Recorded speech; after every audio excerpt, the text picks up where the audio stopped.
All right, let's get started. The Subcommittee on Capital Markets will come to order. Without objection, the chair is authorized to declare a recess of the committee at any time. This hearing is entitled U.S. Public Markets Built for the 21st Century, Exploring Reforms to Make Our Public Markets Attractive for Small and Emerging Companies Raising Capital. I promise you in the future we will have much shorter titles. Without objection, all members will have 5 legislative days within which to submit extraneous materials to the chair for inclusion in the record. I now recognize myself for 5 minutes to give an opening statement.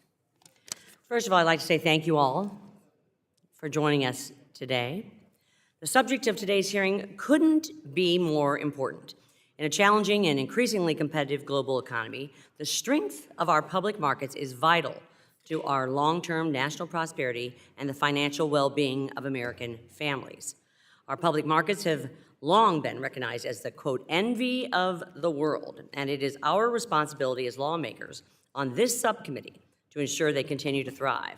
However, the cost of entering our public markets has doubled since the 1990s, and at the same time, the number of publicly traded companies has drastically decreased. Today, there are fewer companies traded on the NASDAQ and New York Stock Exchange than there were 3 decades ago. In addition, fewer companies are choosing to enter the U.S. public markets through initial public offerings or IPOs.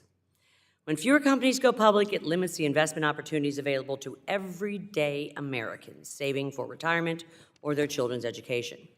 Accordingly, to a report by Ernst & Young, IPO activity in the U.S. last year was the slowest it's been in over a decade, with the number of IPOs falling by 78% and the amount of capital raised in IPOs falling by 94% compared with 2021.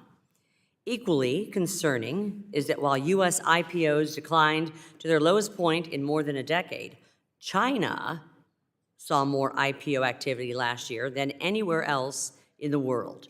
In fact, China accounted for 39% of all global IPOs in 2022.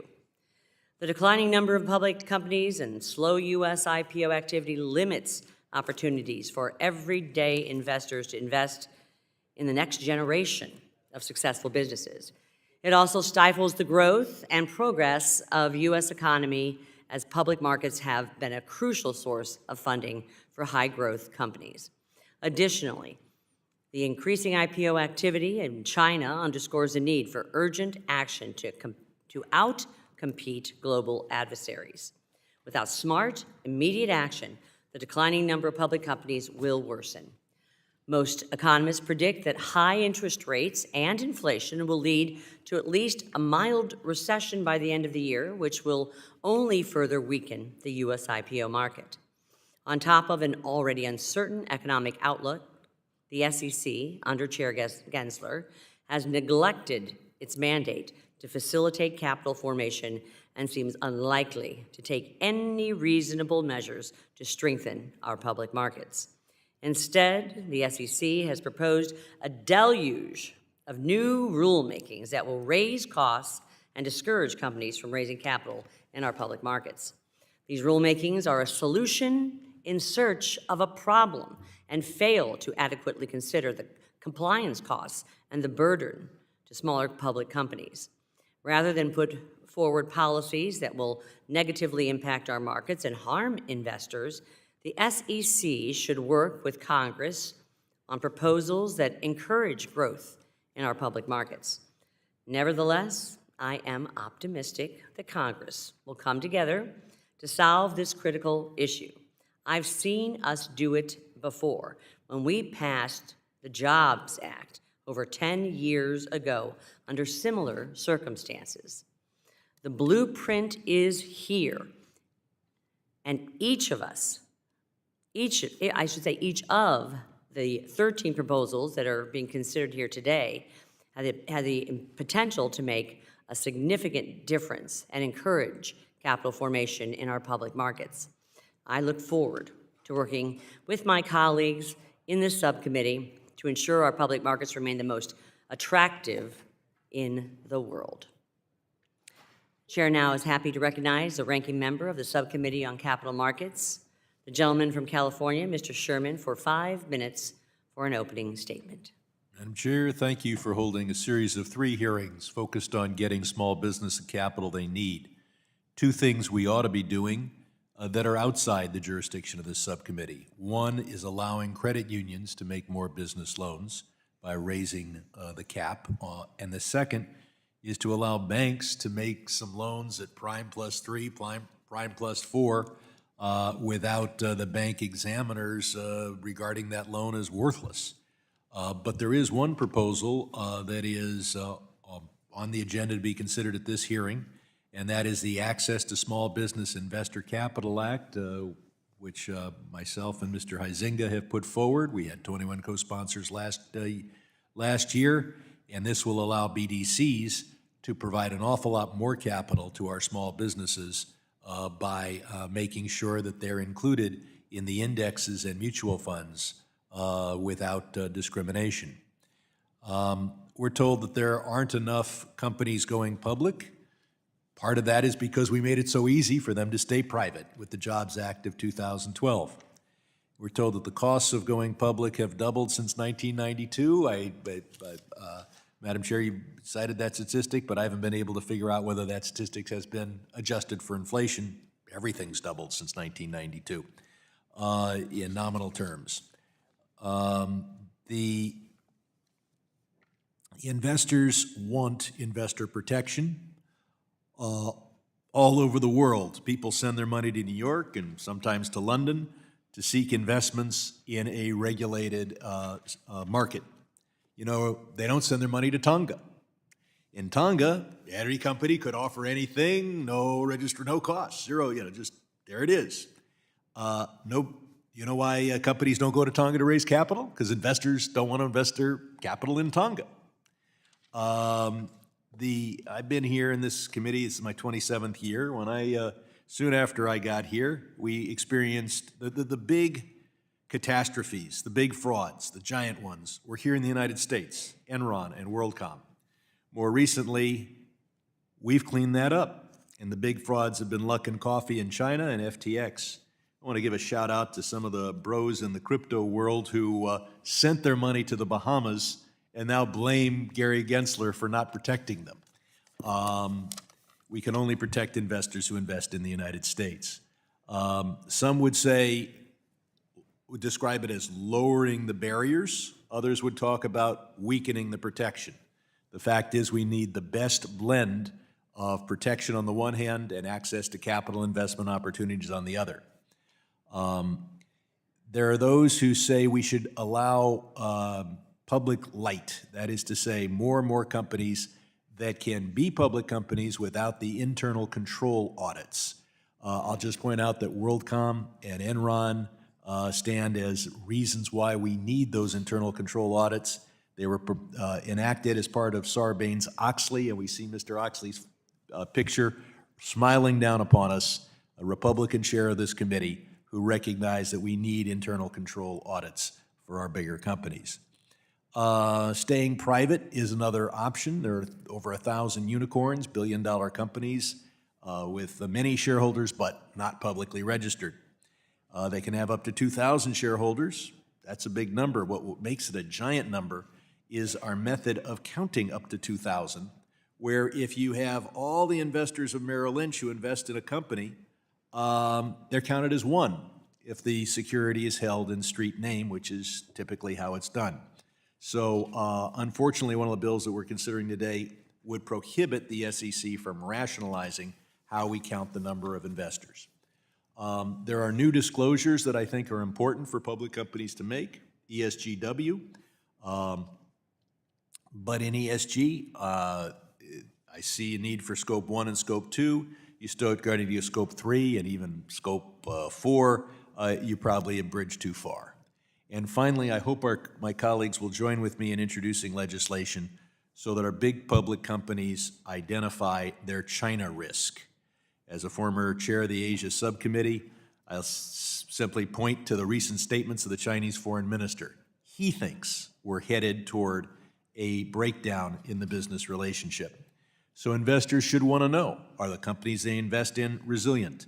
And more importantly, our nation will want to prod our big companies into competing for capital by creating a more resilient company that can survive, if necessary, and hope it's not necessary, a interruption in the U.S.-China economic relationship. I yield back.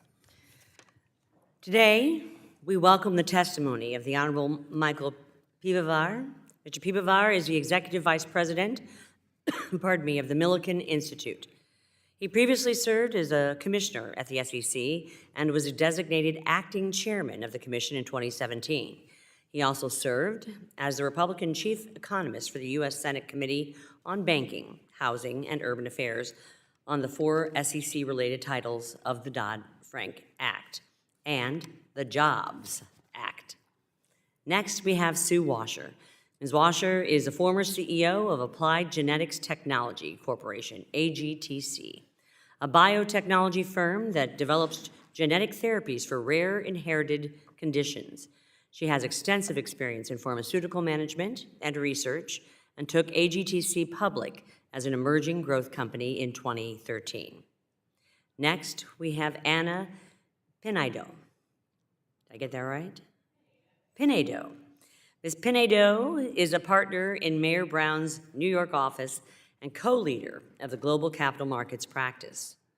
She specializes in securities and derivatives and has co-authored several leading capital markets treatises, including the Jobs Act Quick Start, and has been involved in drafting American Bar Association comments letter on securities, offerings reform, and other matters.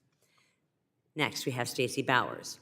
Professor Bowers is a professor of the practice at the University of Denver Sturm College of Law, specializing in corporate law, and has been teaching there since 2002.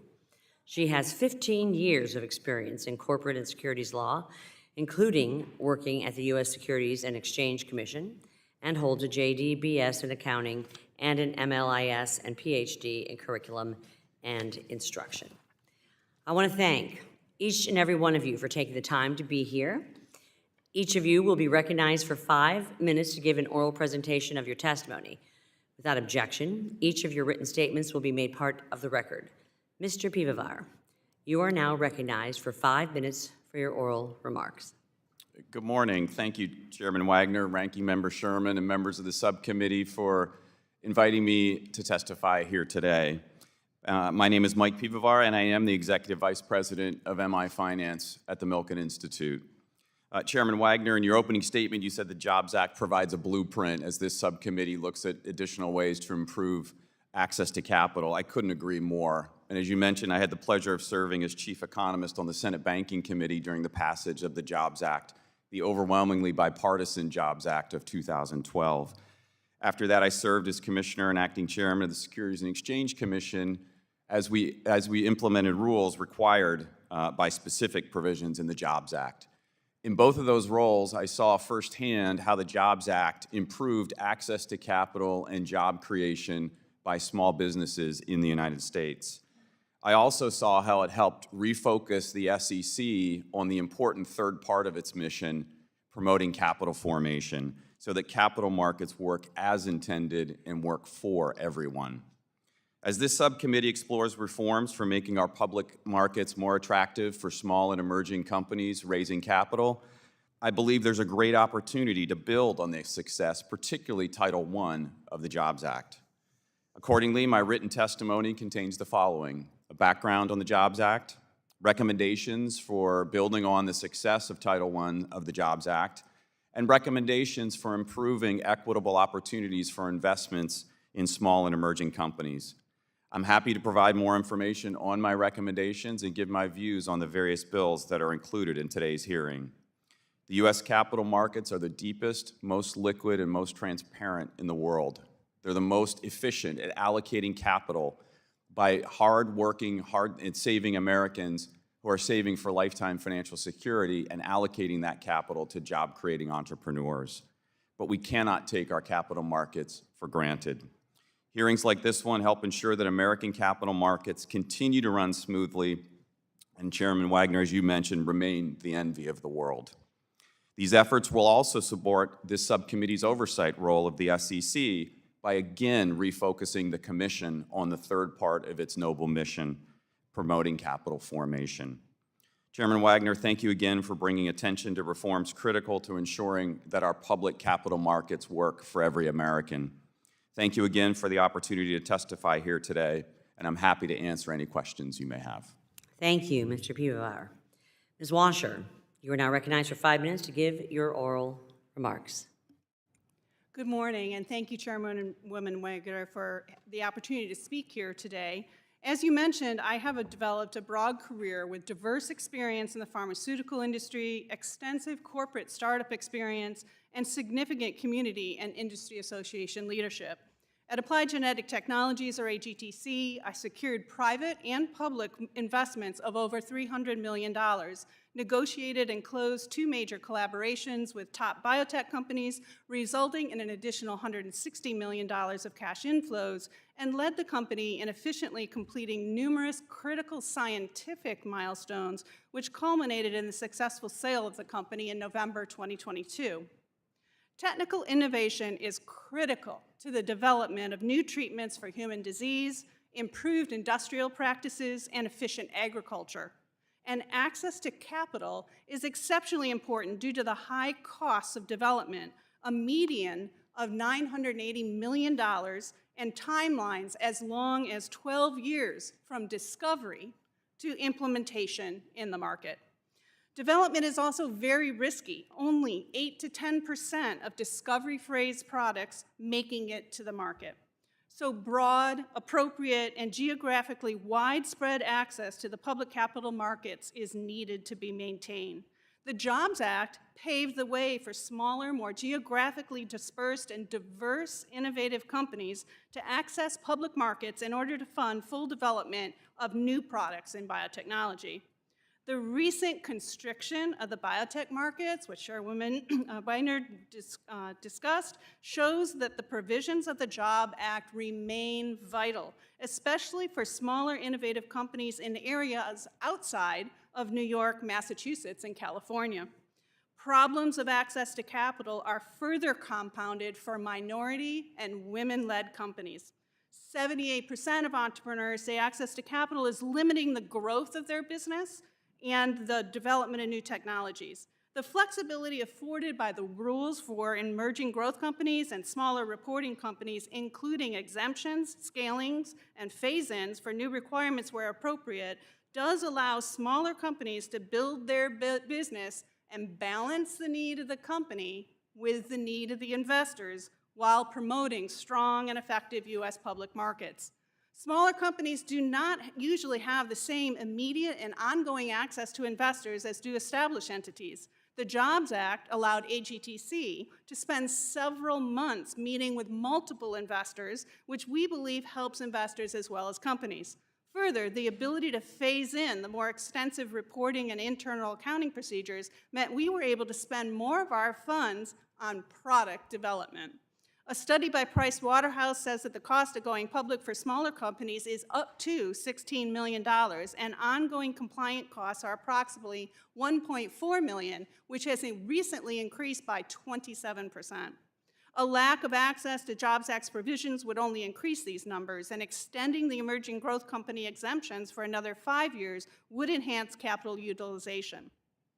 Even after a small company is public, staying public and having ongoing access to capital can be challenging. From 1982 to June 2022, the number of small listed companies drastically declined from 4,144 to 1,587. Smaller companies have less research coverage, poor access to meeting with investors, and are more adversely affected by market downturns as investors and research analysts focus their attention on the larger monetary holdings. Legislators and regulators should continue to recognize these differences when reviewing laws and regulations in order to not take on a one-size-fits-all approach. In life sciences, the vast majority of small companies do not become ready for the public capital markets without substantial prior access to private funds, including seed funding and venture capital. Therefore, it remains important to promote a diverse ecosystem of investors, including support of small, regional, and local funds, support of diversified pooled investors, and a do-no-harm approach to any changes in the current Reg D rules. In conclusion, I believe that technology innovation is important to the U.S. economy and its citizens' well-being, and a broad and diverse ecosystem of capital markets is important to the success of small, innovative companies. Thank you very much, Ms. Washer. Ms. Pinedo, you are now recognized for 5 minutes to give your oral remarks. Thank you. Chairman Wagner, Ranking Member Sherman, members of the subcommittee, thank you very much for inviting me to appear before you today. I've been a securities lawyer for 30 years now and am a partner at Mayer Brown in New York. My comments today are my views alone and not those of the firm nor attributable to any client. I work with private and public companies of all sizes, including entrepreneurial companies, as well as some of the largest companies in the world. And I represent them in connection with private placements, public offerings, including IPOs, as well as a variety of securities offerings, including complex offerings. Over the time that I've been practicing, the last 30 years, I've witnessed a dramatic change in the capital markets. It was once the case that the capital raising trajectory for companies was very predictable. Entrepreneurial companies raised money from friends, family, angel investors, and if they were successful, they went on to raise money from venture investors. Entrepreneurs really aspired to take their companies through an IPO. While the private markets provided significant capital for growth, a company that really wanted to succeed and wanted to raise capital did so through an IPO.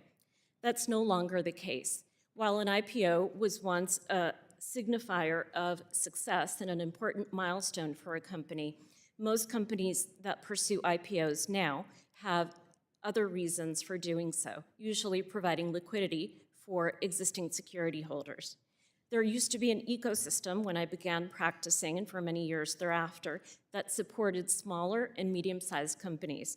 And that ecosystem included equity research analyst coverage, market makers, institutional investors, all of whom provided coverage and market making in the secondary market. As Chairman Wagner noted in the opening remarks, if you look back at IPO statistics, you'll see that there were a significant number of IPOs and IPOs of smaller and medium-sized companies in the 1990s and the early 2000s. We can't deny that the market has changed. Exempt and hybrid offerings have become far more commonplace as the private markets have grown, and that's largely due to the proliferation of private capital sources. The shift away from IPOs and the shift away from the public markets can also be attributed to an increase in regulation from the Sarbanes-Oxley Act, from the Dodd-Frank Act, among other things. As a result, again, as the chairman noted in her opening remarks, there are significantly fewer public companies today than in 2021. In 2021, we had 4,071 U.S. public companies compared to 4,071 U.S. public companies in 1997. It's also notable that the companies that are going public today are significantly larger when they approach our public markets. Now, for years now, reliance on private funding or the otherwise exempt markets has outpaced reliance on SEC-registered offerings. I think it's important to state that there's nothing inherently wrong with having vibrant public markets, and there's also nothing inherently wrong with fostering the private markets. Smaller and medium-sized companies would benefit certainly from better access to the public markets and should benefit from being public companies once they do undertake IPOs. Companies should have the opportunity, though, to stay private. They should have the opportunity as well to go public once they mature. The way to increase the attractiveness of our public markets is not by imposing regulation designed for public companies on the private markets. That's only going to shrink the size of our private markets and impede the ability of smaller and medium-sized companies to obtain critical financing as Sue Washer pointed out. Instead, we need reforms that tailor public company regulation to the circumstances of smaller companies. Smaller companies face a number of impediments not faced by larger, more established companies. That includes disproportionately high regulatory costs, limited equity research coverage, lack of liquidity in the market for their securities, a significantly higher cost of capital, limited financing alternatives even once they're public. All of these things have to be addressed. The bills proposed today for the subcommittee's consideration help address many of these problems and would strengthen the public markets. Perhaps most important among today's bills is the extension of the well-known seasoned issuer status, WICSI status, to a broader array of seasoned issuers. This would facilitate capital formation in the public markets. It would significantly reduce the cost of capital for issuers. Several bills would build on the success of the Jobs Act. And these are particularly important because the Jobs Act has been one of our most successful experiments. Today's proposed measures are a step in the right direction. I thank you for the opportunity to appear before the subcommittee. I'd be happy to answer any questions you may have. Thank you, Ms. Pinedo. Professor Bowers, you are now recognized for 5 minutes to give your oral remarks. Chairman Wagner, Ranking Member Sherman, and members of the subcommittee, thank you for the opportunity to speak with you today. As Chairman Wagner noted, I am a law professor at the University of Denver, but I am also of counsel at a small law firm where I help companies and their executives seeking to raise capital. I speak as both an academic and a practitioner who represent firms in the private capital markets. While we all know that strong capital markets are the bedrock of a healthy economy, few seem to recognize that they are also the product of federal securities laws, laws designed to ensure that all investors have the information needed to make informed decisions.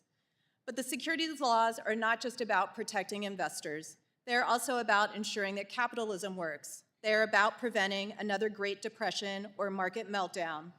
Disclosures and corporate accountability are essential for that. The securities laws intended to, and initially did, make the public markets the primary method that companies use to raise capital. As the number of public companies exploded, the U.S. became the dominant market, attracting companies and investors from around the world. Private offerings were relatively limited, and the market was small. That is no longer the case. Today, after decades of deregulation coupled with the expansion of exemptions from registration, the vast majority of capital raised in the U.S. is through the private markets. Some have claimed that this dramatic shift is because public companies are overburdened with disclosures and accountability requirements. The proposed legislation being considered today is aimed at generally reducing those requirements, ostensibly with the goal of enticing more companies to go public. However, past efforts along these lines have failed, and these will likely fail too. Not one of the bills noticed today would entice my clients to forego a private offering for a public offering when they can raise hundreds or thousands of investors with limited requirements. You can't lower the public company disclosures and accountability enough to compete with that. Restoring the public markets should focus on investors, the ones who are providing the capital and the ones that the federal securities laws were meant to inform and protect. Not only will the bills proposed today fail to spur more public companies, they will also reduce investor confidence, interest, and trust in our struggling capital markets. Lowering the information investors have and its reliability simply increases their risks and potentially makes them less likely to invest. Investors around the world are increasingly demanding more information and transparency, not less. China has recently strengthened its disclosure requirements and appears to be seeing results as a result of doing so. We should not overlook market returns, particularly for newer companies. The returns for these companies have been dismal for years. Approximately 25% of the companies that undertook a public offering in 2020 and 2021 trade at less than $2 per share, putting them at risk of delisting. That's potentially billions of dollars in losses for investors. The beneficiaries of reducing disclosures and transparency are certainly not the investors who funnel their precious savings into public companies. It appears that the true beneficiaries will be the companies that take advantage of the reduced disclosure scheme, potentially wasting investors' capital that could have funded better and more diverse businesses. If the goal is to revitalize the public markets and entice more companies to participate, this committee should consider other avenues of change. One idea would be to raise the bar for companies in the private markets. Good companies will not go public if they can raise the capital they need without facing significant disclosure or accountability. The committee should consider requiring public companies to provide basic disclosures at a minimum. Separately, the path for companies into the public markets is not perfect. One potential area to address would be underwriters and their long-term practice of charging issuers unreasonable fees, as high as 7% of the overall deal size. That's a huge cost to any small company. In sum, restoring the public markets is not just about lowering burdens on issuers. It is about making the markets more attractive to both issuers and investors. That requires improving access to information, not removing it. The legislation and other efforts designed to reduce accountability will unlikely to entice my clients to undertake a public offering. However, it will further undermine the standing of the U.S. as the primary capital market in the world for both companies and investors. The proposed legislation lowers transparency, while at the same time, other countries around the world are recognizing its importance. Thank you for the opportunity to speak, and I look forward to your questions. Thank you, Professor Bowers. We'll now turn to member questions, and the chairman now recognizes herself for 5 minutes for questioning. Mr. Piwowar, last year, the U.S. IPO market reached one of its lowest points on record. According to a report by PwC, there were only 93 traditional U.S. IPOs in 2022, of which only 19 raised more than $100 million. Without appropriate action, a combination of economic factors such as inflation, high interest rates, and a likely recession, on top of increased costs to comply with an onslaught of new SEC rules, would suggest another slow year for IPOs in 2023. Democrats and SEC Chair Gensler are almost certainly aware of this problem.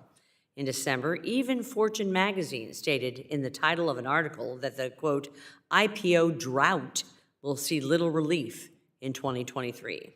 However, Chair Gensler's solution is to force companies into public markets either by making private markets less attractive or revising the definition of securities, quote, held of record.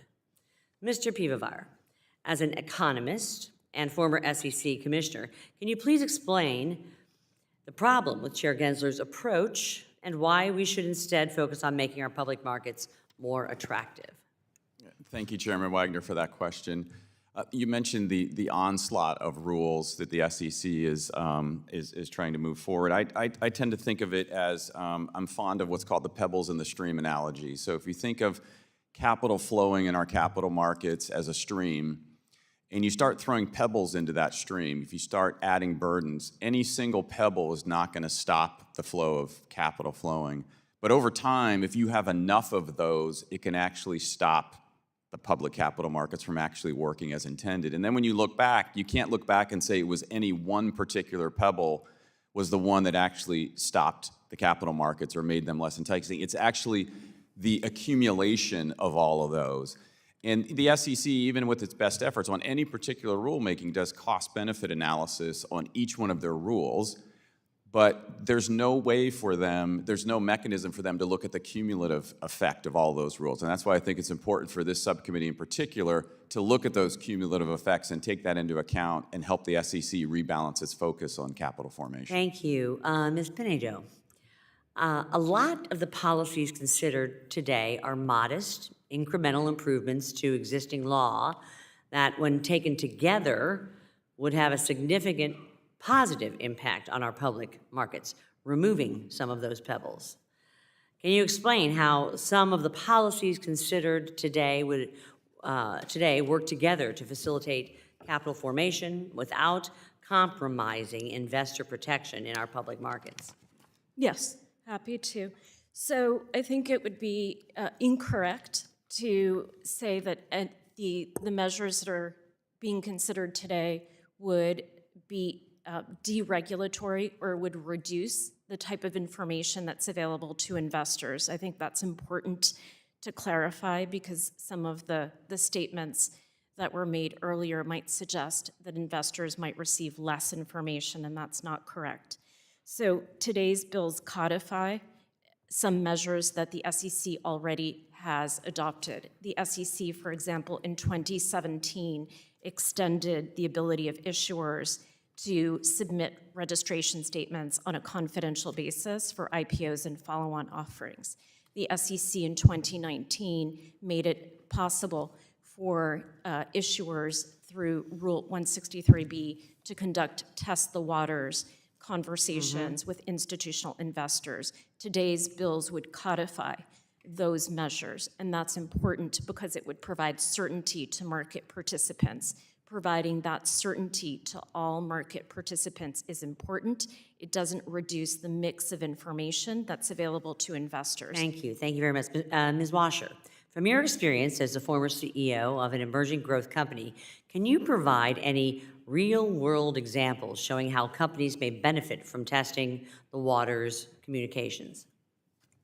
Yes, thank you for the question, Chairwoman Wagner. I think the testing of the waters process is critically important, especially to companies in the high-tech world, where our new technologies are very complex.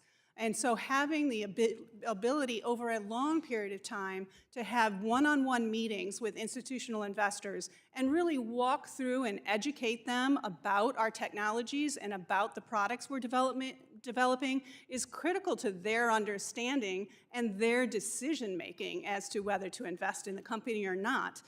So I think it's actually beneficial to the investors. Thank you very, very much.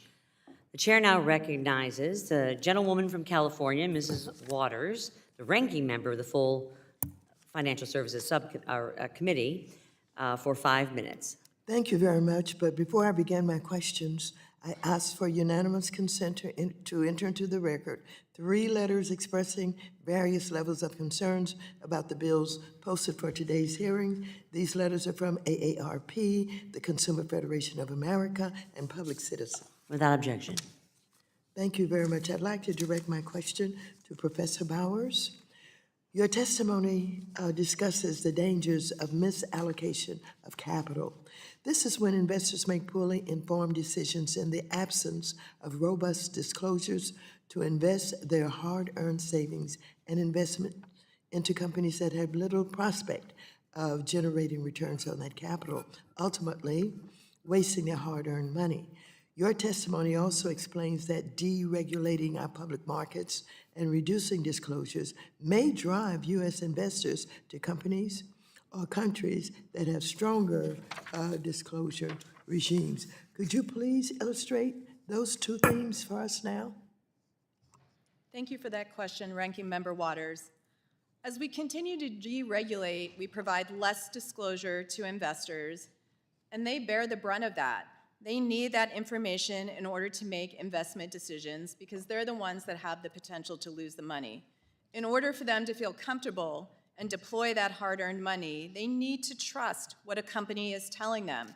They need to feel secure that they're getting all of the material information, that the financial statements are audited, that they are reliable. One thing that concerns me is that emerging growth companies don't have to have an auditor attestation report on their internal controls. Internal controls help to detect and prevent fraud. Without that attestation, investors' money is more at risk. In regard to your second question about investors going otherwise, I think it ties together. If investors can't trust the information that's out there and trust that the U.S. markets are being transparent, they are likely to take their funding elsewhere or to put it into safer avenues. While the United States is currently looking at reducing levels of transparency, other countries are increasing it. And I fear that investors may take that into account when they make their investments. Another question. Why do companies choose to go public? Republicans argue that the current rules in place for entering the public markets limit the number of companies that go public. However, according to the Council of Institutional Investors, a trade association for pension funds, and I'll quote, the number of U.S. IPOs has little to do with overregulation, and the U.S. capital market for emerging companies is vibrant, quote unquote. And so they explain that new companies today are less reliant on public markets due to other more attractive sources of capital contained in the private markets. Do you agree with that? Thank you for that question. Yes, I do agree with that. I think that the private markets have very few regulations. They're very easy to enter. There's little barrier of entry. And I think many companies choose to raise their capital in the private markets for those reasons. I agree, the Job Act's increasing capital for small businesses, that was a great idea, but that's now being abused. It's being abused by institutional investors. It's being abused by venture capital firms. Companies can go into the private markets. They can raise millions and billions of dollars from thousands of investors and yet have no accountability or disclosure requirements. It's hard to compete with that. I'm not sure the public markets can compete against no disclosure and very little accountability. I agree with you, and that was a bipartisan effort, and now I'm very concerned, as you just described. Why is it less disclosure is bad for ordinary investors? I'm sorry, excuse me, ma'am? Why less disclosure is bad for just ordinary investors? Yes, thank you for that question. Ordinary investors or retail investors, they don't have the same power as institutional investors, particularly in the private markets. The large investors are the companies, they have the ear of the founders of the companies that are raising money. They often negotiate better deals for themselves. The retail or the small investor doesn't have that opportunity in the private markets. So what they really need, they need public markets where they can have access to that particular information to be able to make informed decisions. So in reality, the private markets really discount the retail investor, and their choice is to look to the public markets. And so, based on your testimony, you would agree that both retail and institutional investors, that decreasing security disclosures increases the risk of fraud that's posed to investors. Absolutely. Reducing disclosures takes information out of investors' hands, no matter who they are, and increases the ability for there to be fraud and disclosures. Thank you. Well, thank you very much for your testimony here today, and I yield back the balance of my time. Chair now recognizes the gentleman from Wisconsin, Mr. Steil, for 5 minutes. I always appreciate the true Luxembourgese pronunciation of the name, former Ambassador Wagner. Thank you very much. This is a really important topic, and I want to kind of buzz through a handful of questions because getting this right for our U.S. capital markets is so absolutely important. So let's do a real quick stage setting, if I can, with you, Mr. Piwowar. As we look back to the Jobs Act, it created emerging growth companies to give small companies or smaller companies an ability to kind of navigate a regulatory framework. Could you stage set very briefly what that was, why that was done, what was it intended to solve, and is it working in a short amount of time? Sure, just very quickly, right? As we know, companies going public face an incredible set of new burdens that they have to, regulatory and legal burdens, and the costs are quite high. So if the costs were here for a private company, they immediately went up here for a public company. The intent of Title I, and it has worked out to be that, is to provide an on-ramp. So you have scaled disclosures until the companies can get big enough to incur those fixed costs. And shortly, do you think it's working or not working? I absolutely think it's working. And if I may, to address a concern that Professor Bowers mentioned about somehow less disclosures could give investor harm. I'm a former academic myself, and I used to think about theoretical harms.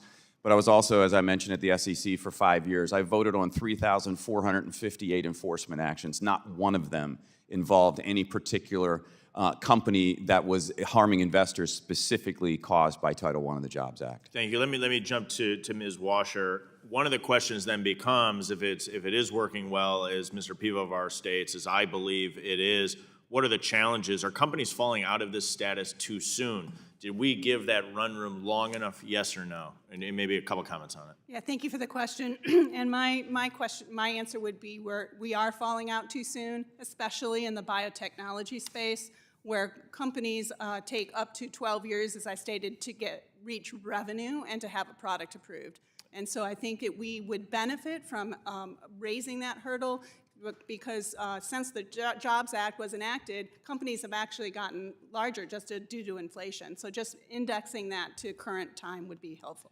Ms. Pinedo, do you want to comment on that as well? Yes, I think the part of the Jobs Act EGC definition that has the 5-year time period, the 5-year time period is arbitrary. And so among the bills that you have for consideration today is one that would allow companies to remain EGCs if they remain low revenue, if they fit the other prongs of the EGC definition, regardless of the 5-year period, to Sue's point. And I think that that's important because to Mike's earlier comment, it's the whole objective of the Jobs Act was right-sizing regulation. 5 years is arbitrary. Companies should face regulation when they're prepared to undertake the costs of regulation, and we're not deregulating anything. They're providing the same disclosures that we've gotten accustomed to since 2012. The investors are not receiving less or lower quality disclosures. I think we have a real opportunity, I think you're spot on, to make sure we're modernizing this definition. As you noted, there's a bill before us, in fact, it's my bill, that would allow us to look at ways to modernize how we're looking at this inside EGC companies, to make sure that we're getting more companies to take advantage of this opportunity to go public. The more companies that are public, the better off we are, because retail investors have an opportunity to actually gain the growth value of companies earlier, rather than just letting the big boys on Wall Street take away some of that benefit. Let me shift gears pretty dramatically, see if I can do this in a minute. I'm gonna do this with you again, Ms. Pinedo, if I can. I just want to talk a little bit about the WIXI status, which is of a beneficial of an issuer. The construct is to help reduce costs and complexity. Could you just comment very briefly on the implications of lowering the thresholds for WIXI qualification? Sure. So one of the great things about being a WIXI is the ability to file an automatically effective shelf registration statement. That is an incredibly powerful tool for an issuer. An issuer needs, in volatile markets, to be able to access the capital markets when there's a window. They need to be able to raise capital in a follow-on offering when there's an ability to do so. So real quick, cognizant we got about 10 seconds left. How impactful is that on reducing costs to companies to be able to continue to access the public markets? It is hugely impactful. It reduces their cost of capital because the alternative would be a private placement as a public offering, and that comes with a liquidity discount. This is enormous. Thank you very much. There's huge costs, and even that is an attorney who bills hours on this, saying that we can actually reduce costs by looking at this regulatory burden. Thank you for your time. I yield back. The chair now recognizes the gentleman from California, Mr. Sherman, the ranking member of the Capital Markets Subcommittee, for 5 minutes. I think we've seen something supernatural happen right in this room. Been coming here for decades when I've seen the picture of Chairman Oxley smiling down on us.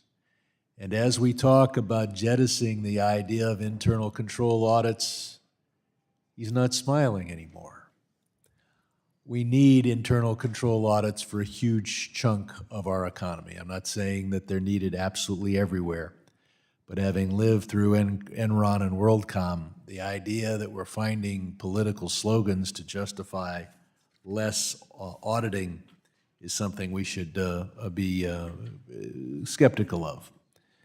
I'm also a little concerned about the idea of codifying something that has been a practice of the SEC if it's a stupid practice. I am familiar with counting.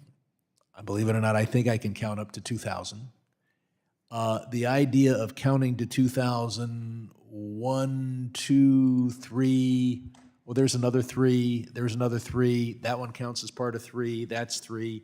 You can see how that's a stupid way to count. Professor Bowers, am I correct in saying that you could have many thousands of beneficial owners and under current SEC rules be told you have only 2,000 shareholders of record? Yes, that's a great question, and it's absolutely true. When counting the ownership to determine if a company should register as public, we look to record holders versus beneficial owners. And as a result, a lot of private companies, particularly unicorns, have many more than that 2,000. So these unicorns, I think there are now over 1,000 of them.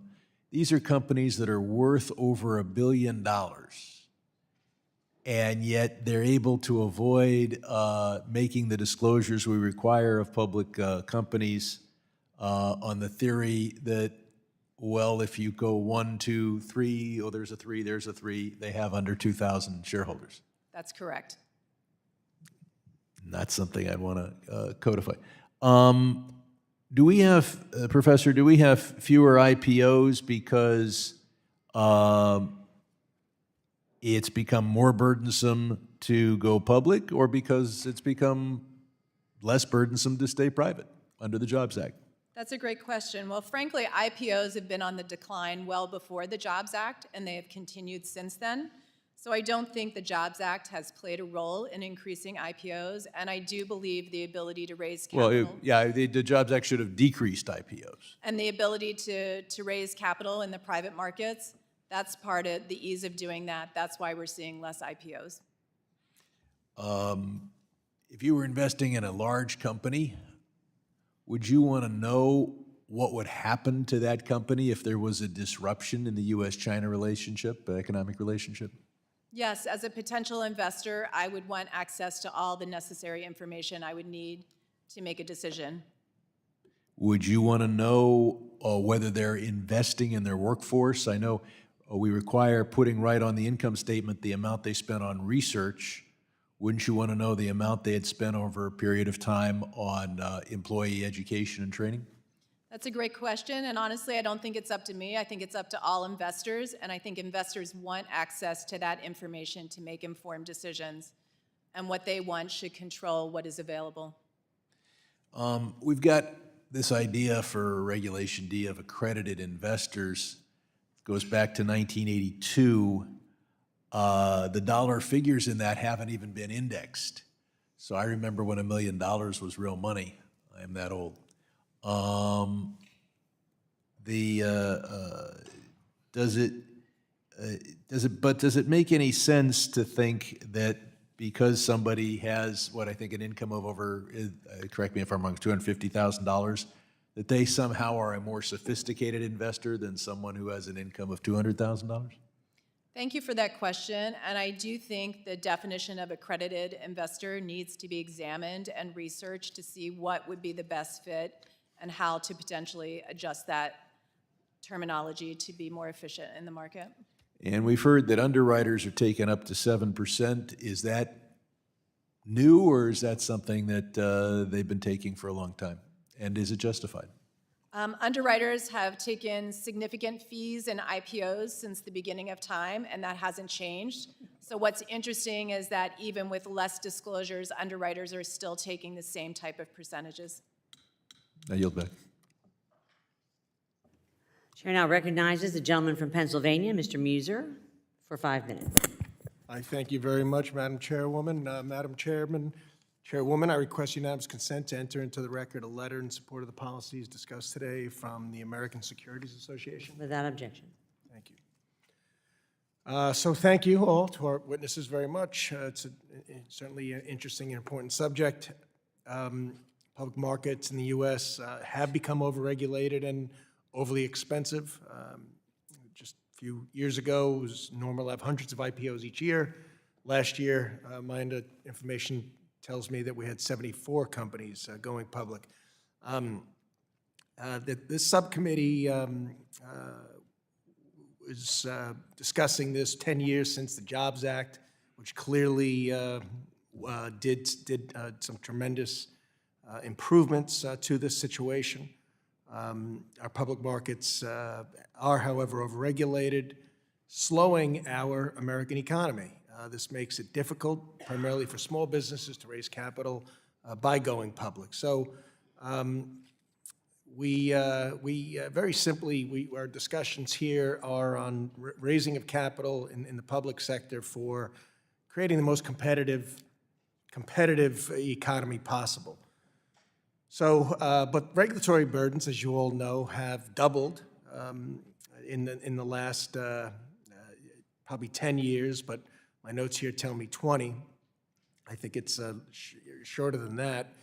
And these regulatory burdens lead companies to force to raise capital within the private markets. All things that we understand.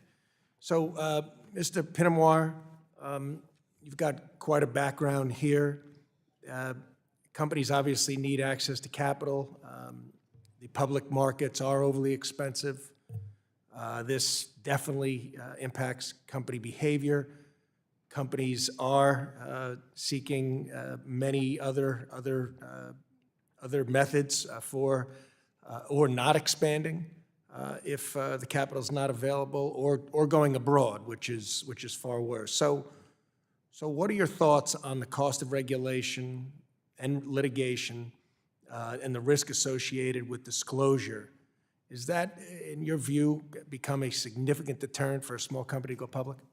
Yes, and I sort of alluded to this in my answer to Congressman Stiles, is that when you think about regulatory burdens that are applied to all companies, and those have a fixed cost of regulation, that burden falls hardest on the small companies, right? So if you think of Sarbanes-Oxley 404B, that was intended to deal with large companies like Enron and WorldCom, and when those regulations come forward, you know, maybe they're quite appropriate for large, complex companies like that, but when you look at the costs and benefits of those things for smaller companies, the costs are much higher for those, and so dealing on a cost-benefit analysis, that then leads to potentially scaled disclosures or potentially exempting them from various disclosures. Can you provide any sort of outline, maybe not right now verbally, on some of the solutions, suggestions you have to minimize these regs and costs? Sure, absolutely. I mean, I think as Chairman Wagner mentioned, the EGC status in Title I of the Jobs Act is a great blueprint. Sure. And I know that there are a number of bills that are on the subcommittee's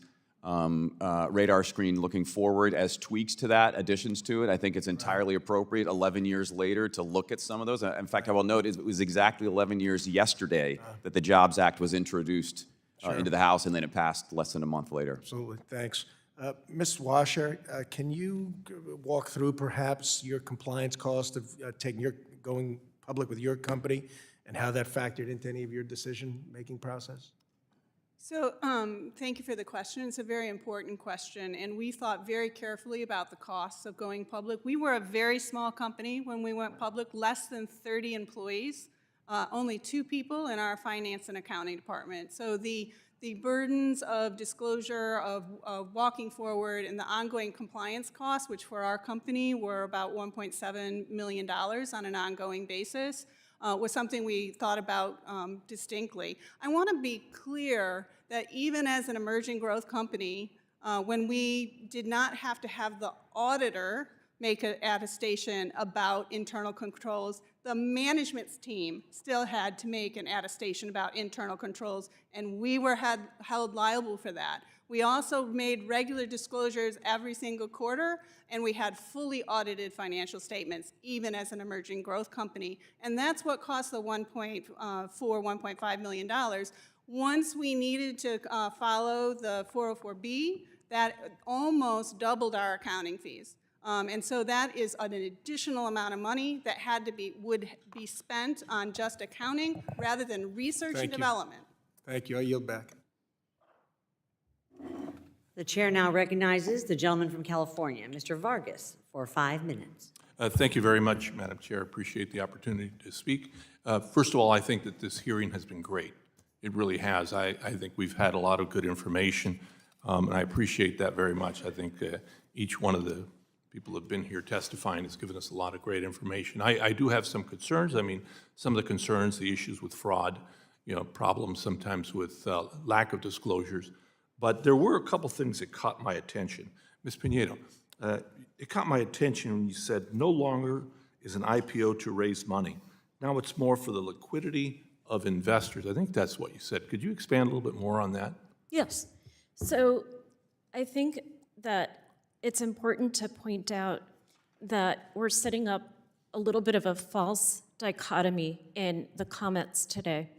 There is very little of a public ecosystem to support smaller companies when they go public.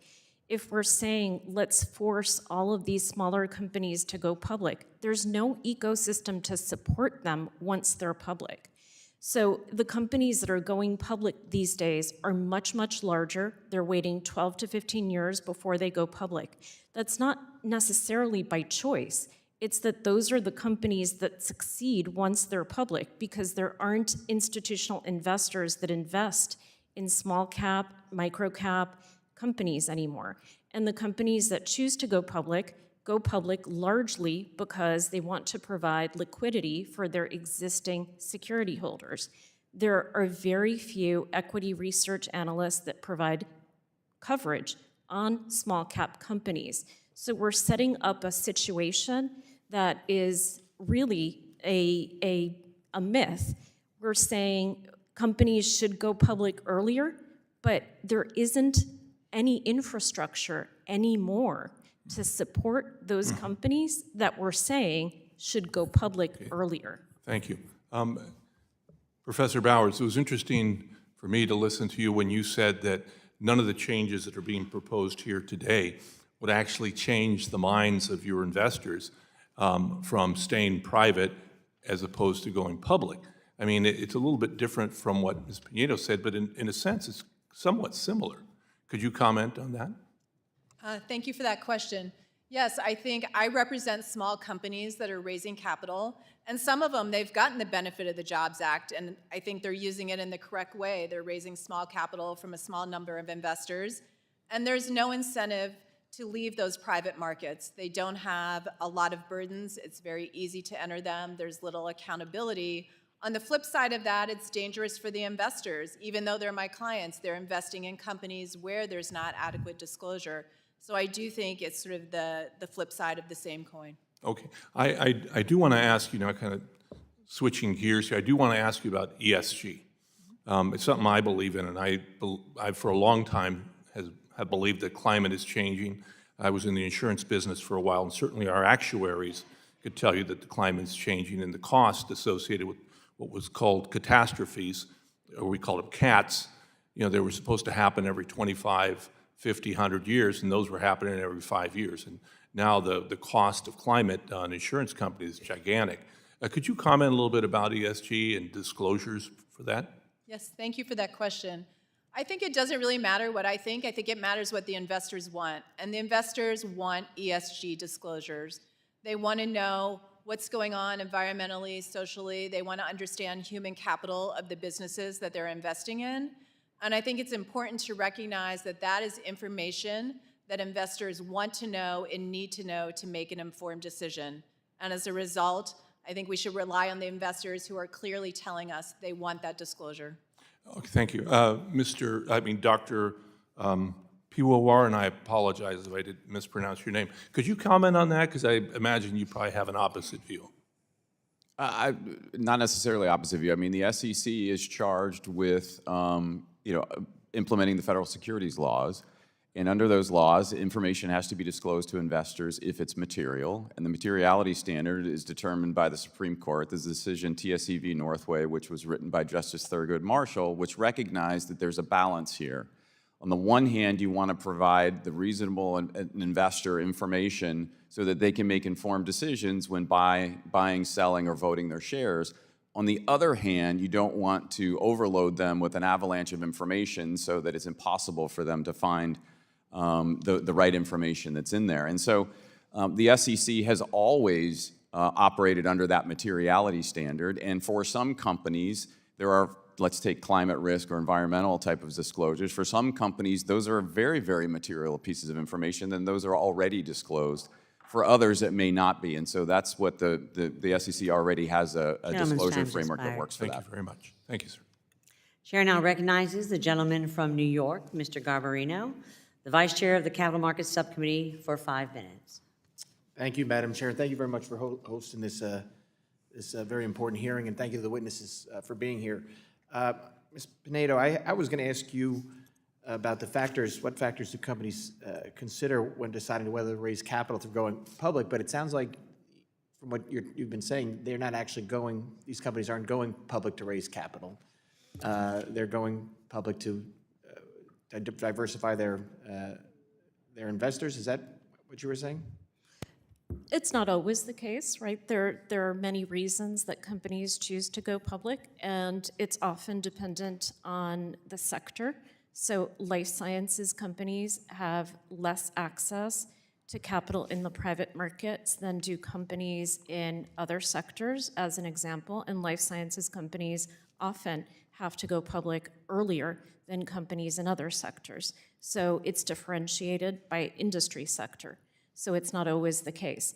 As a general rule, and as I cited in my written testimony, if you look at the statistics and the median age of companies at the time that they've gone public over the last 10 to 12 years, yes, most companies that are going public in the last 10 to 12 years are much more seasoned companies, and they have a much larger market cap at the time that they're going public.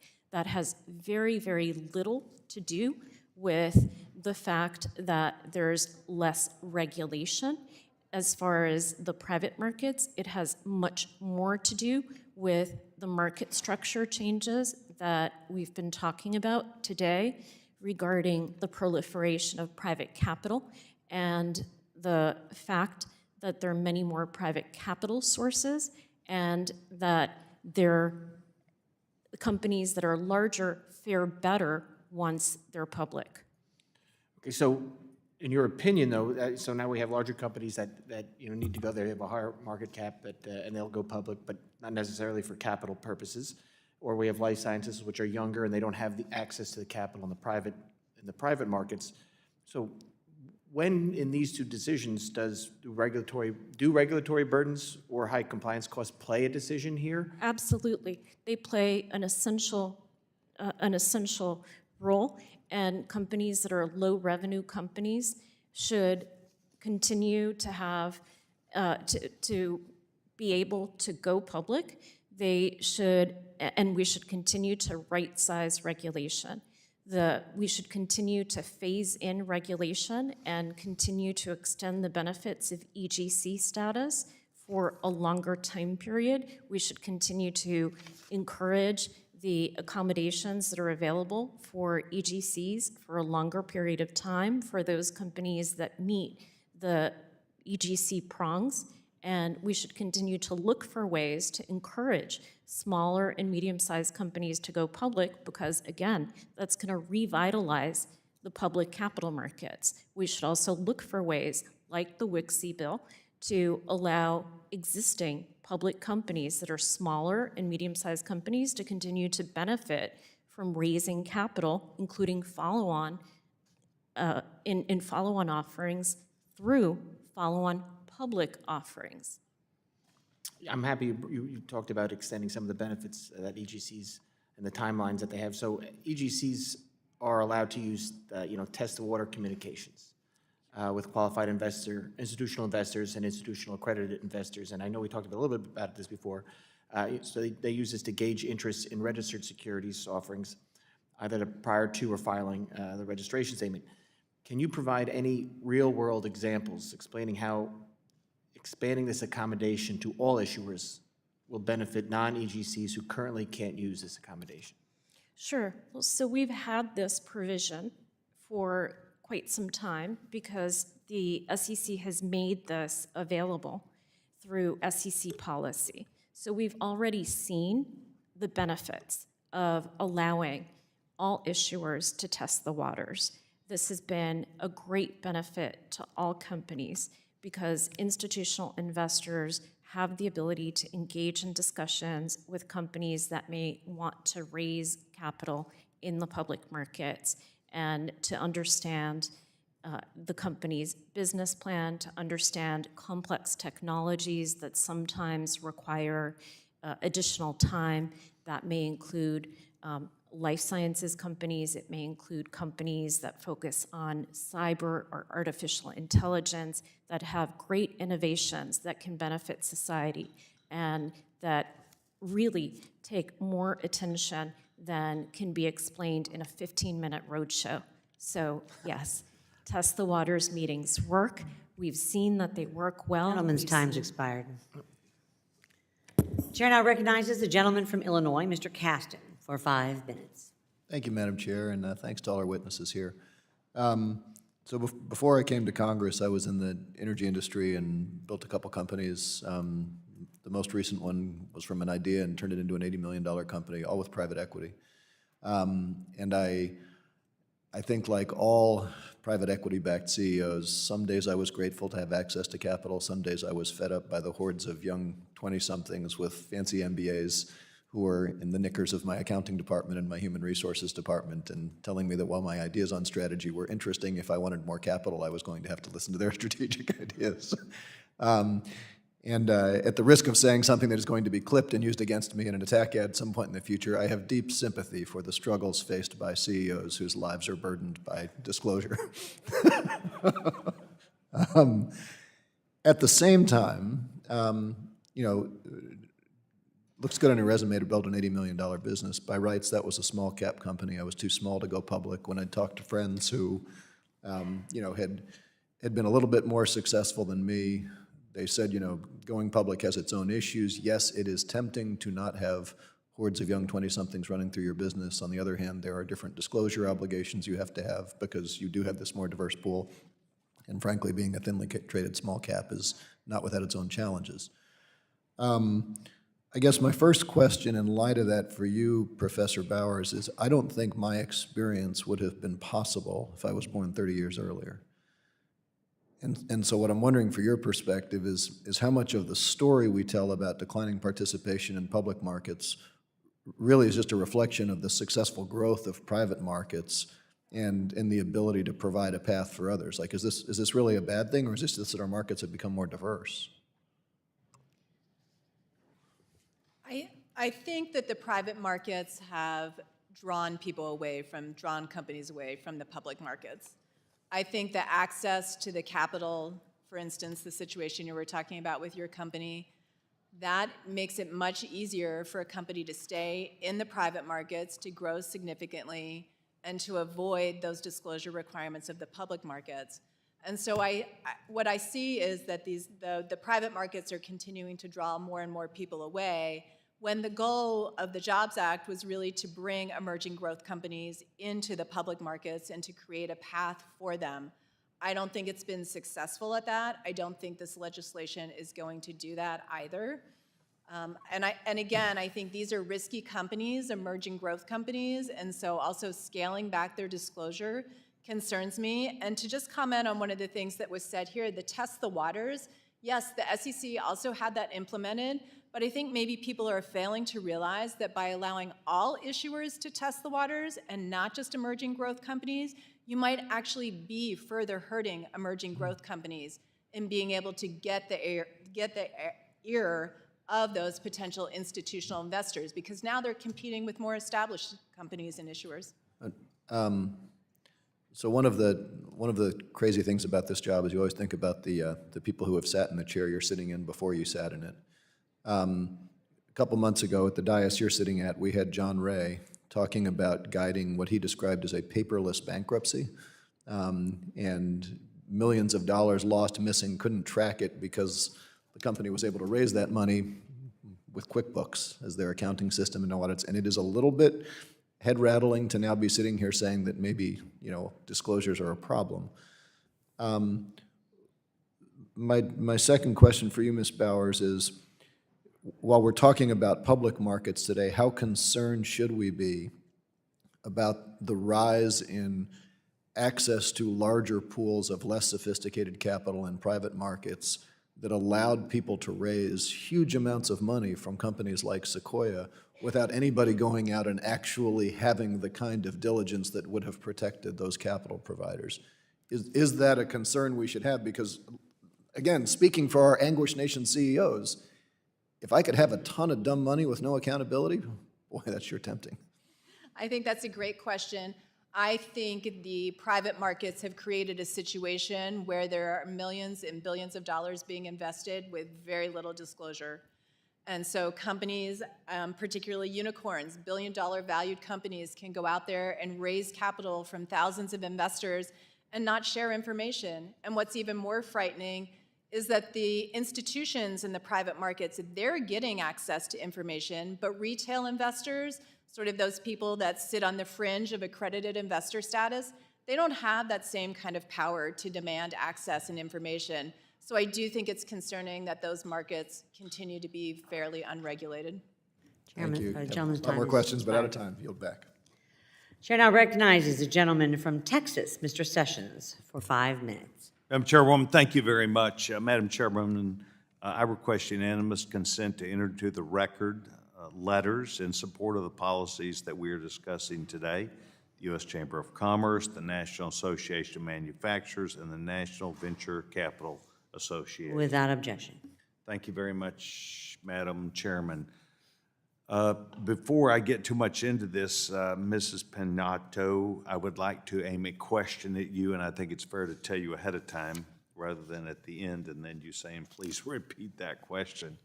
Each of you have indicated how important it is to have robust markets that follow capitalism. If there's one thing our young chairwoman stands for and our chairman McHenry stand for, and I think the members on this side, it is capitalism. Fair opportunity to make money, an opportunity to have a balanced marketplace, rules, regulations. I think each of you have affirmed that mostly. So what I would like to do is to talk about something. I plan to introduce a bill in the next few days that would codify an SEC no-action letter that allows broker-dealers to continue accepting cash or hard dollar payments for research reports in order to comply with the EU directive. Now, the reason why this is important is because we believe that if no action is taken by July, the SEC Investment Management Division Director has said that he will simply allow it to fade away. I think you've talked about, each of you have delineated the things in rules and regulations that have allowed not only the furthering of information, but also getting the balance of this rules and regulation, and this comes directly at the point. Would the gentlewoman have a comment about that? Yes, I do. I think it would be difficult to overstate the importance of research for vibrant capital markets. I think that codifying the SEC's no-action letter relief for MiFID II is extremely important. I think that the broker-dealers in the United States are struggling with the sunsetting of the relief, and it's important to understand that this affects investment managers that are located both in the European Union, in the United Kingdom, and elsewhere. And if nothing is done, then it may subject broker-dealers to regulation under the Investment Advisors Act, which is completely different than the regulation to which broker-dealers are already subject to as registered broker-dealers with the SEC and subject to regulation by FINRA. So it is really quite essential that action be taken. And it really keeps those companies that can utilize that data out of a regulatory environment that really puts them, I think, at a disadvantage. I would agree with that, and I think that additional time is necessary in order for a framework to be devised that's appropriate and that would allow for research to continue, and we've seen a reduction in the availability of research since all of this has been announced. And any diminution in research is bad for the capital markets. Thank you. Your colleague has evidently an opinion on that. Sir? Sure. Thank you, Congressman. I was at the commission when we approved the original no-action relief, and we put it for 30 months to buy some time to allow the Europeans to go back and reconsider their rules, and it's since been extended, and as Ms. Pinedo mentioned, it's going to it ends in July unless the SEC extends it, and I find it unconscionable that the SEC would not extend it for the reasons that Ms. Pinedo said, especially when we're finally getting to the point where the Europeans are actually thinking about walking back that requirement. So I think it's now more than necessary. We need to have that in place, and I think codifying it would be the right thing to do in this situation. So it's rather interesting. We find ourselves that we've got to pass a piece of legislation to get the SEC probably to do what is very apparent to each of you. And this is where we find ourselves in today's world, that seemingly what's apparent to you and apparent to us that would help the capitalist ideas to be able to gain this information that you speak of, used effectively to the advantage of the investor. I want to thank both of you. Chairwoman, thank you so much for not only calling this hearing, but your attention to the details therein. I thank the gentlewoman. I appreciate yield back my time. Gentleman yields, and the gentleman from New York, Mr. Lawler, is now recognized for 5 minutes. Thank you, Madam Chair. Thank you to all the witnesses for being here today and for sharing your insights and your experiences with the committee. Ms. Pinedo, based on your experience, what factors do companies consider when deciding whether to raise capital through a public offering? So companies consider alternatives. First of all, how much capital would be available in the public markets versus the private capital markets. They consider their cost of capital once they're public. They consider the regulatory costs associated with being a public company. They consider how having a listed equity security will benefit them. For example, having acquisition currency, having the ability to reward employees with stock-based compensation, and how that will benefit the company through its growth. They consider as well the additional prominence that comes with being a listed public company. So there are many factors that go into the considerations associated with being public. Of course, regulatory costs factor into that. So the regulatory burdens and the high compliance costs play probably one of the most significant roles in determining whether or not to go public. Certainly, as well as liabilities associated with being a public company. Those are top of mind for directors and officers, which we've not discussed, but yes. Would you like to elaborate on that a little bit? So for directors and officers and prospective directors and officers,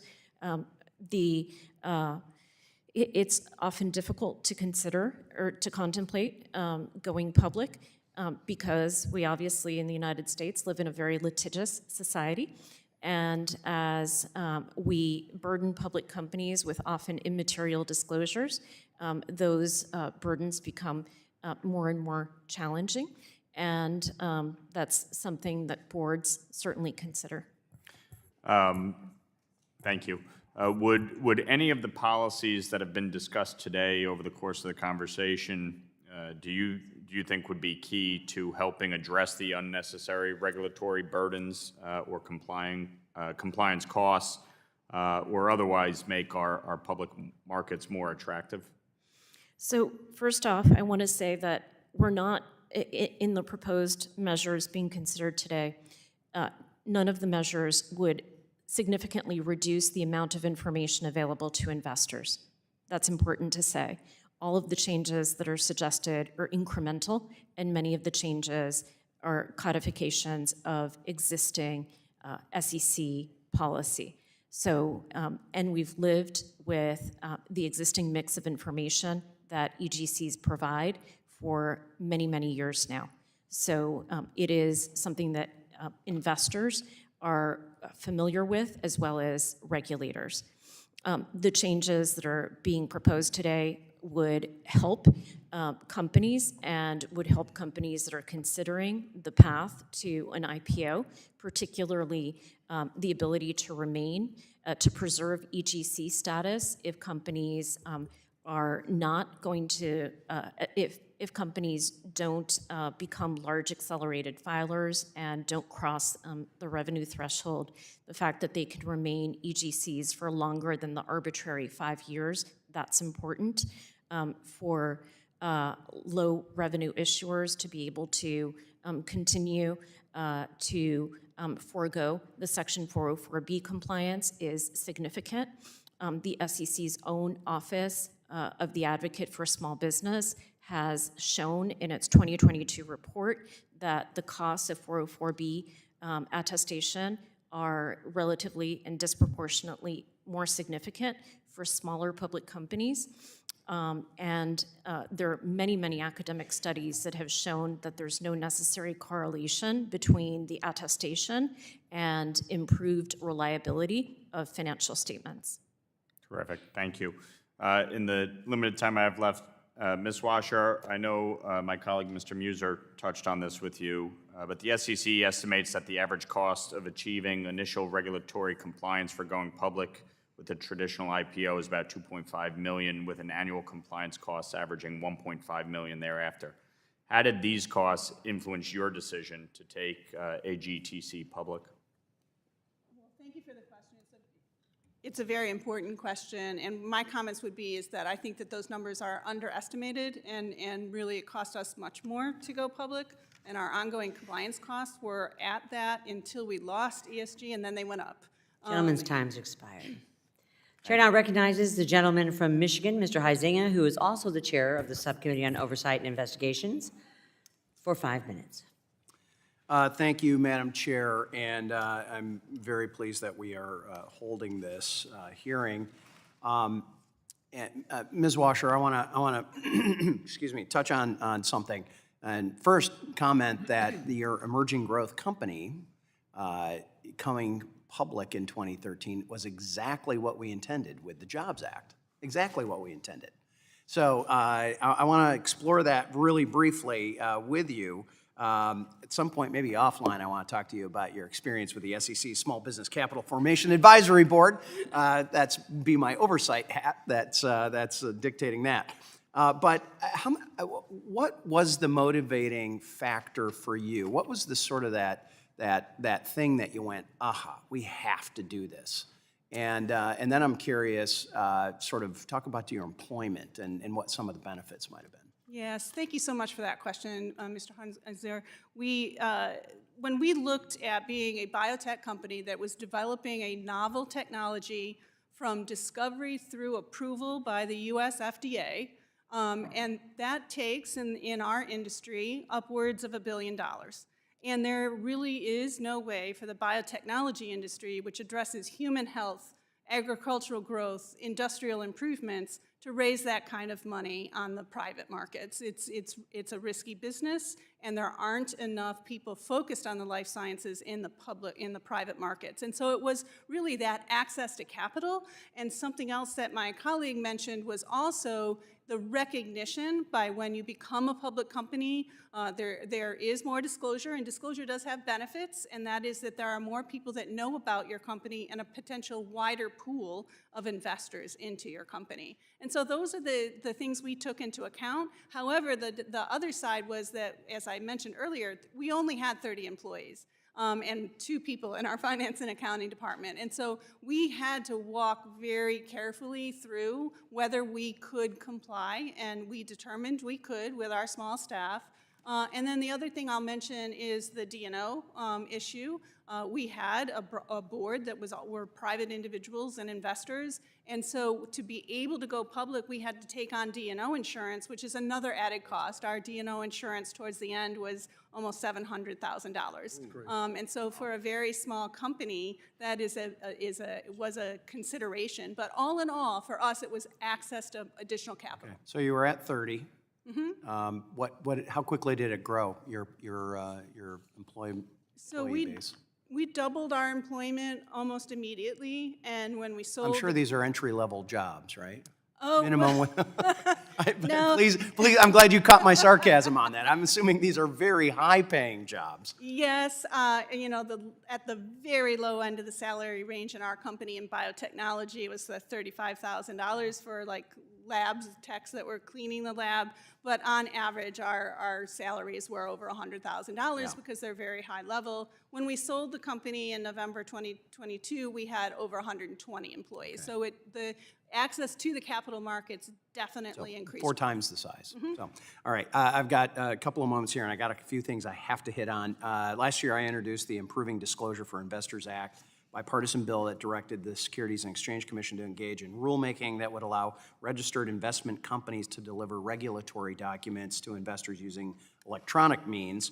Currently, the SEC permits electronic delivery of certain documents under federal securities law, subject to requirements that a registrant provide notice that the information is available electronically. The investor has effective access to such information, and the registrant either obtains evidence to show actual delivery or obtains information consent from the investor. The SEC has not comprehensively updated the framework in over 20 years. My legislation offers a simple solution: promote positive investor engagement by making it easier for investors to find information most relevant to them. And we're not going to be discarding a whole lot of paper. That's happening, and I think a number of us believe that's positive. Now, having had older parents, I also was very sensitive to what this meant for seniors and their investment. So I worked with Congressman Auchincloss to insert a provision that would provide safeguards, allowing investors to once again receive paper statements. So, Madam Chair, I would like to enter into the record a letter from SIFMA that was a survey results of all of its members. All right, thank you. Mr. Piwowar, I want to focus on a couple of things from your testimony. First, you indicate Congress and this committee should consider legislation that does not require SEC rulemaking. Yesterday, the Subcommittee on Oversight and Investigations, which I chair, heard from the SEC's IG about the impact these rulemakings have on the agency with staffing, morale, and capacity. So wondering if you could quickly explain that, and we'll see if we can get to another. Sure. I mean, just very quickly, right? If you look at the Jobs Act overall, some of the titles required SEC rulemaking, and Title I did not. It went in and surgically amended various parts of the 33 Act and the 34 Act, and it was self-effectuating, became effective immediately upon enactment. That is one of the reasons why it made it so successful. And the SEC was so far behind and actually screwed up some of the other rulemakings. In fact, I even dissented on the crowdfunding final rule because it was so far away from congressional intent. Gentleman's time's expired. Chair now recognizes the gentleman from North Carolina, Mr. Nickel, for 5 minutes. Yeah, thank you, Chair Wagner, and thank you to our witnesses for coming to testify today. The U.S. public markets are frequently referred to as the envy of the world. And I agree with my Republican colleagues that the strength of U.S. public markets is essential for our economy to thrive, but it's important to remember that securities laws are what make our capital markets so strong. As Professor Bowers talked about in her testimony, our regulatory framework ensures transparency and fairness in trading, providing investors with confidence in the marketplace. Professor Bowers, North Carolina's Research Triangle Park has a huge impact on my district. We have many small minority-owned biotech companies that face barriers to accessing capital in public markets. Can you provide some insight on how companies can overcome this issue, especially through the public markets? Thank you for that question. I think one of the ways to overcome that issue is to provide disclosures to investors. I think the more investors know, the more likely they are to invest in a company, whether it be a small company or a large company. And I would like to address one of the things that was said about emerging growth companies and the idea that some of these proposals don't reduce disclosure, but by allowing a company to be an emerging growth company for 10 years, you are effectively doing that. Because during that 10-year time, which is now 5, they continue to have a pass from those accountability requirements. And so allowing emerging growth companies to remain in that category for 10 years, I think is also significant as far as disclosures to investors. Professor Bowers, we had Jerome Powell in just the other day, and we spent a lot of time talking about the debt and the debt ceiling. Can you explain how the consequences of the United States defaulting on our debt would affect our capital markets? Thank you for that question, and I didn't have time to completely prepare for that, but I think that if the U.S. defaults on its debt ceiling, that trickle down into our public markets is going to have a drastic impact. I think stock prices, which we're already seeing declining, are going to continue to decline. I think that's going to impact emerging growth companies even further and push many of them to the brink of possibly having to delist. So I think as a result of all of that, we will see billions of dollars being lost by investors. Thanks so much, and Chair, I yield back. Gentleman yields back. The chairman now recognizes the gentleman from Iowa, Mr. Nunn, for 5 minutes. Thank you very much, Chairwoman Wagner, for calling this timely hearing and for how we can improve our public markets to make them more attractive for both small and emerging companies. So I'd like to start by looking at the historical statistics of the last year, according to Ernst & Young. IPOs basically crawled to a halt in 2022. The number of deals in the U.S. fell roughly 78% from a year earlier. There were only 2 IPOs on the U.S. exchange that had more than $1 billion of proceeds, compared to 30 in 2021. Further, the number of IPOs with proceeds under $50 million represented roughly 80% of the U.S. IPO activity in 2022. So let's put this in a historical context. On average, over the last decade, approximately 80%, Madam Chair, of U.S. IPO has proceeds over $50 million. Now, I know that many factors can contribute to this, including significant regulatory costs associated with initial public offerings and ongoing reporting as a public company. Director Piwowar, I'd like to begin with you, sir. First, thank you very much for spending a very busy schedule with us here in the Financial Services Subcommittee on Capital Markets. I also read that you are a former assistant professor at Iowa State University. Right. Go Cyclones. There we go, exactly. We'll see how Baylor does tonight. But thank you very much for coming here and working with us. As you were also the leading economist on the Senate Banking Committee during the original Jobs Act, I'd like to ask you the following question. We just talked about the declining IPOs on numerous occasions today. With high interest rates and a likely recession potentially by the end of this year, and several new SEC regulations that will increase the cost to issuers, the downward trend in IPOs will likely continue. Could you share with us what a declining IPO means for everyday investors, including folks from the heartland like those in Iowa? Sure. You mentioned, higher interest rates and higher inflation going forward. I mean, low interest rates is one of the reasons why the private markets were so competitive vis-a-vis the public markets for so long. Right. So if you think of, private equity firms investing in portfolio companies, a lot of times they use debt to finance those purchases. And so we're going to see that the private markets are probably going to become less competitive. And so that's why it's even more important that the public markets remain competitive. To your question about why the public markets are so important, Chairman Wagner had mentioned the fact that, this is the way that most everyday Americans actually save for their retirement, is investing in public companies. In the interest of comity, I was critical of, my fellow witness, Professor Bowser's views on one thing. I will say I agree with her that we need to revisit the accredited investor definition.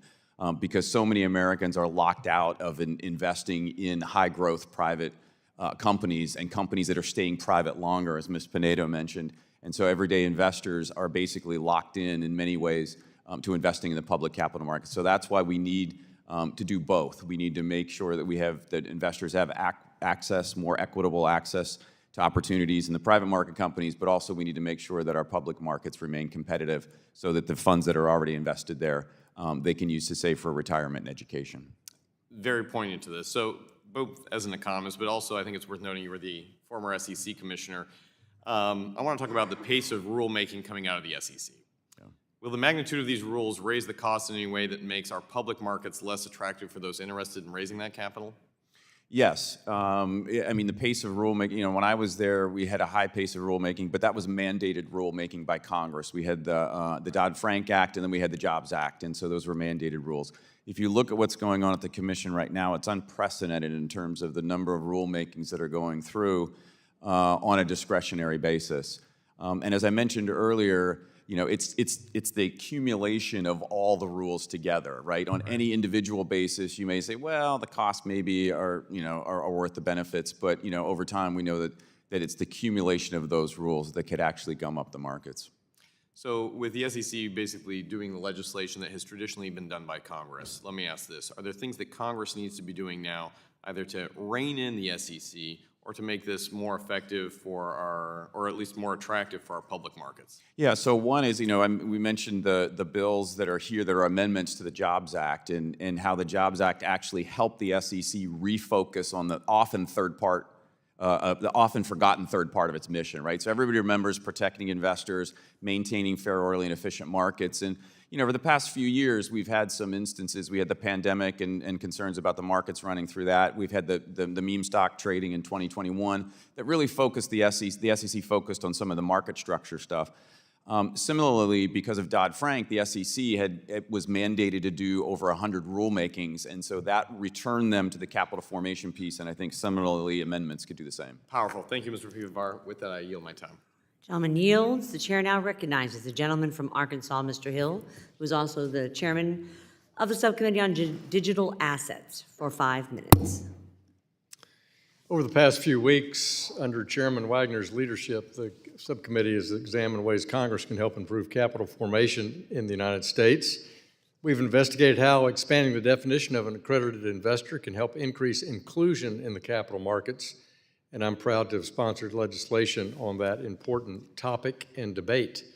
We also have examined how to better direct venture capital and angel investors towards the backbone of America, entrepreneurs and small businesses, like the ones back home in Central Arkansas.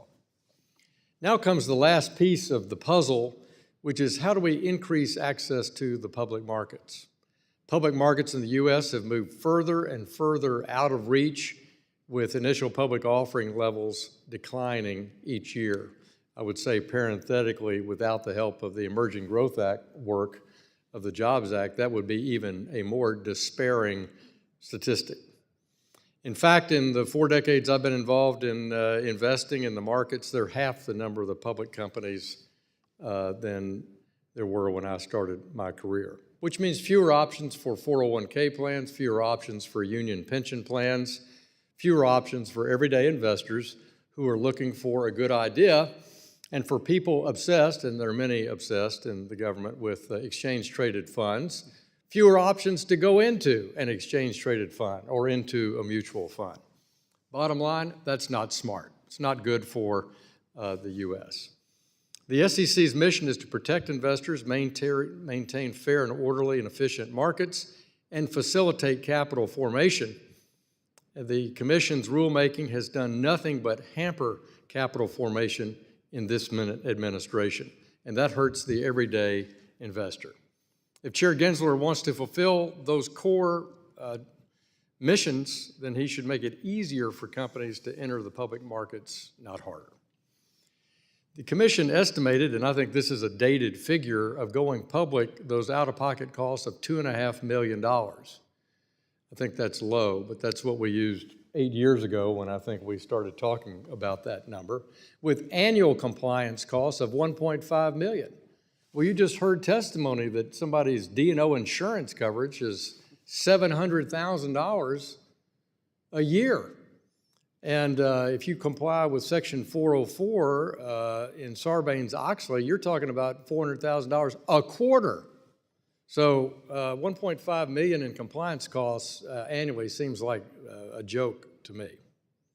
So we need public markets that welcome new companies and unlock the power of public investment for our growing business enterprises. And Republicans, under Chair Wagner's leadership, under Chair Hazanga's leadership, have certainly been there.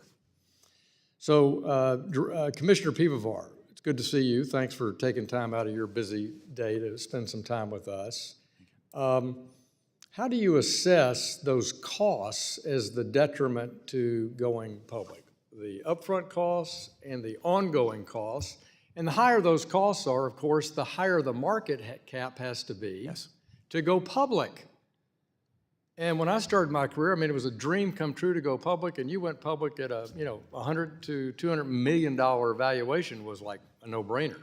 And now we're talking way over $1 billion. Can you reflect on those costs, and how could we have, besides emerging growth companies, how could some of these ideas lower those costs? Yeah, so the costs have gone way up. So what that means is for companies to be able to amortize those costs, they have to get bigger before they go public, just as Ms. Pinedo mentioned. And so what's missing there is the ability for everyday investors to invest in those companies during their growth stage, which they're remaining private during those particular growth stages. And I think, one of the things that Ms. Washer mentioned was it's not just the cost in terms of dollar amounts, but it's the opportunity cost of those dollars.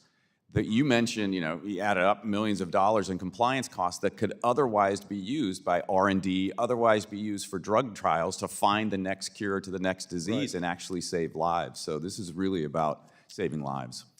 Well, thank you for your testimony and everyone's written testimony on the panel. And let me just publicly thank the Milken Institute for your work, not only in the public capital markets, but for the work you're doing to try to expand ownership for the millions of Americans who work for private companies, which has grown so much over the last 40 years because of what we're talking about today, which is there are so many cost barriers to going public. Thanks for your time, and I yield back, Madam Chair. Gentleman yields. I think, whoa, we have a late entry. No. All right, I think that completes our questioning today. I want to thank the committee for a very robust participation. I'd like to thank our witnesses for their testimony today. And without objection, all members have 5 legislative days within which to submit additional written questions for the witnesses to the chair, which will be forwarded to the witnesses for their response. I ask our witnesses to please respond as promptly as possible. This hearing is now adjourned.